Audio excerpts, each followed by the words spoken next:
Thanks so much, Heather, for joining us for our webinar today. As we talked about, I've got a few questions to ask you about Amy's process in getting her referral to APM and also her engagement with Everyday Independence. So our first question, how old is your daughter Amy? And tell us why you sought services from Everyday Independence for Amy. My daughter's 17, nearly 18 years in October. I saw OT services from Everyday Independence due to not being happy with another service provider with the OT requirements, and Everyday Independence OT has been absolutely amazing. That's great to hear. And then how did that expand through to EI's PBS services? Right, Amy has some complex behaviours and complex medical conditions, epilepsy being one. She also had a stroke when she was 2, so this is where the epilepsy and everything sort of comes into the intellectual.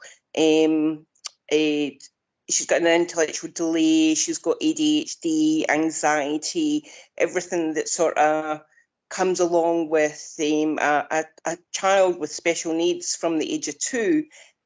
So she has quite complex behaviours due to the epilepsy, because she's very sensory based due to having Todd's paresis after an epileptic episode, where Todd's paresis, if nobody knows about it, is where you're actually paralysed down the left-hand side or the right-hand side for up to about an hour.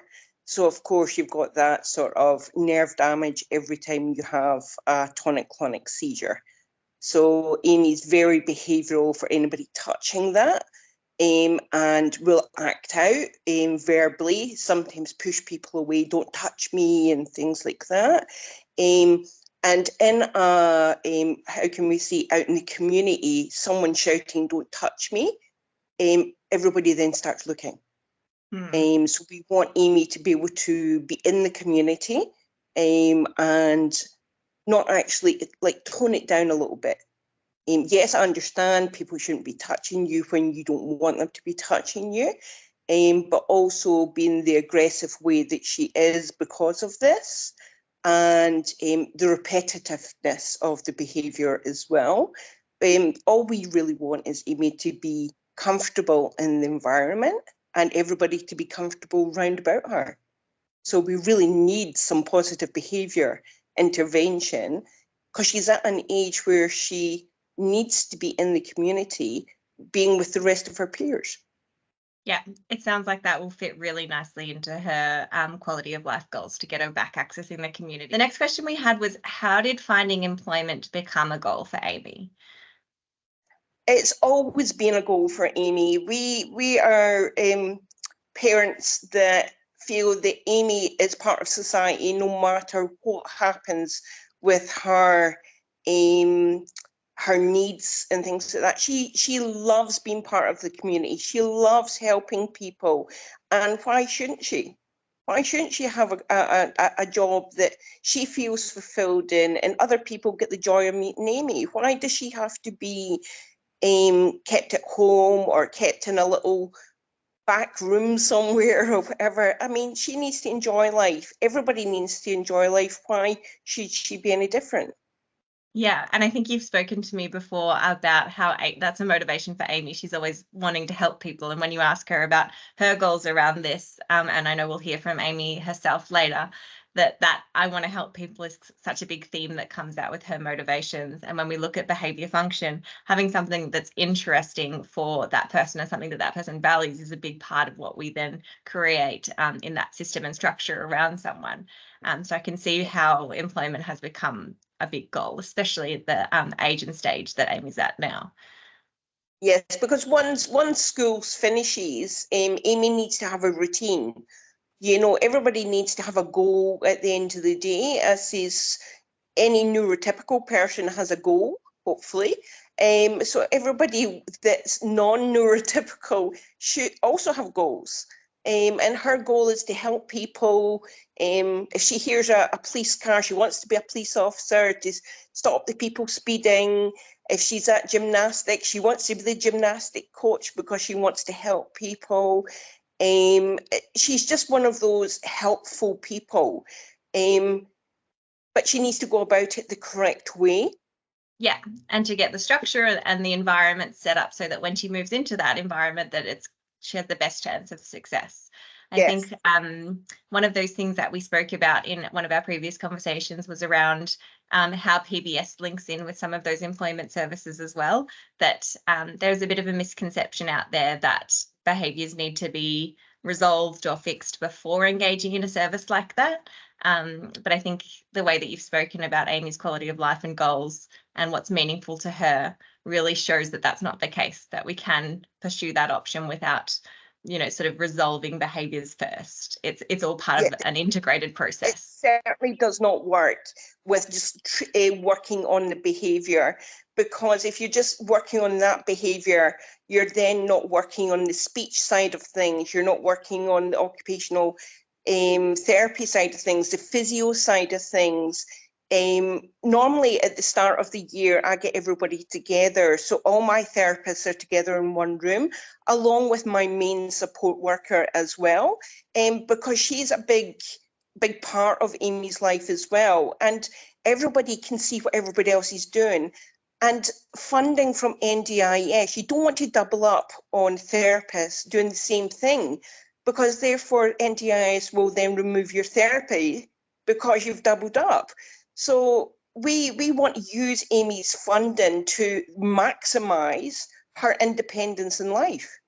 And the only way to do that is everybody on board, everybody doing what is required for Amy at the end of the day.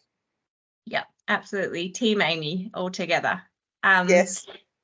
Next question. So Amy has been referred to the APM School Leavers Employment Support Program.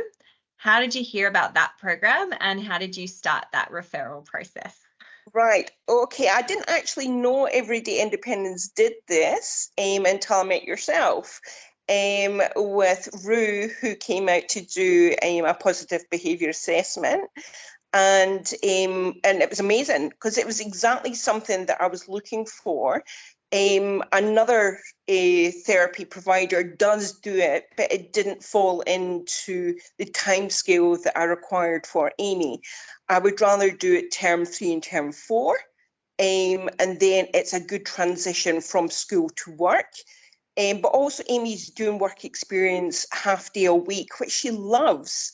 So to tie that in to like a work placement and get her ready for work that she knows, like school's going to finish. She's going to love school's going to finish, and she gets to work. She's going to love being able to put on a uniform. That's all she wants. She wants a little uniform to say, I'm going to work, Mum. She sees her dad, she sees her brother. She used to see me going to work. We were all dressed up in our school stuff, all our work stuff. And that gave her, she knew where we were all going. I want her to do the same. Yeah. Well, that links in nicely. I was going to say, what do you think finding the right employment would mean for Amy? But you sort of described that already in terms of the impact that will have on her quality of life and her purpose in the world and how she sees herself. And then you've also spoken about her being a member of society and wanting to contribute to society and interact with society in that way, which I'm sure from a behaviour support perspective will also have a big impact on her behaviours of concern. Because what we do know is that improving quality of life can actually naturally reduce behaviours of concern. So thanks so much, Heather. No problem. Thank you. Hi, Amy. Thank you so much for joining us. I spoke to your mum, so I just wanted to ask you as well about how you're feeling about getting a job with APM. Yes. Yes. Are you excited? I guess as helping people. You want to work at Salvos to help people. Yes. Yeah. And what are you most excited about getting a job after you finish school? What's the most exciting part? What's the best part of working? What do you like about working? Is it because you get money or because you help people? Help people. You help people. Yes. Very good. And do you know what do you want to do when you grow up? What's the job that you would like? I want to be a police officer. A police officer. That sounds like you would help a lot of people doing that. Is there anything Yeah. else that you would like to do? Any other types of jobs? What other job would you like to do? Would you like to work with little kids? At gymnastics. Little kids at gymnastics? Yeah. Very good. Because do you do gymnastics as well, Amy? Amy's helping a little girl. Oh, you're helping a little girl at gymnastics. That sounds very good. Yeah. Great. Well, we're excited to see where your employment journey goes. And we'll have to check in with you in a couple of months to see how it all goes. Is that okay? Yeah. Perfect.